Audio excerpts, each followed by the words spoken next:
2024 সালের জুলাই থেকে আগস্ট বাংলাদেশের কোটা সংস্কার আন্দোলনের উত্তেজনা ছড়িয়ে পড়তে থাকে, যেটা সরাসরি সংঘর্ষ এবং হত্যাকাণ্ডের পরিণত হয়।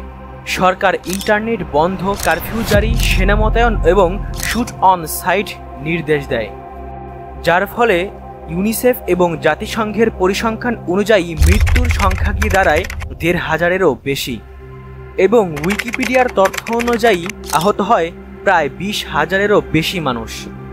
আর উইকিপিডিয়ারই তথ্য অনুযায়ী গ্রেফতার হয় প্রায় 11,000-এরও বেশি মানুষ এবং আর্থিক ক্ষয়ক্ষতির পরিমাণ $1.2 বিলিয়ন বেশি, যার ফলে 2024 সালের জুলাই থেকে আগস্ট ছাত্র আন্দোলনের বিশুদ্ধ কোটা সংস্কার আন্দোলন রূপ নেয় সহিংসতা এবং হত্যাকাণ্ডে। আহত হয় লক্ষাধিক মানুষ এবং হাজার হাজার মানুষ মৃত্যুর কোলে ঢলে পড়ে এবং বাংলাদেশের অর্থনীতিকে করে দেয় তছনছ।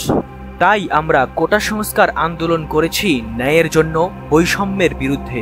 পেয়েছি রক্ত, পেয়েছি চোখের জল, হারিয়েছি ভাই বোন বন্ধু, তবুও মাথা নত করিনি।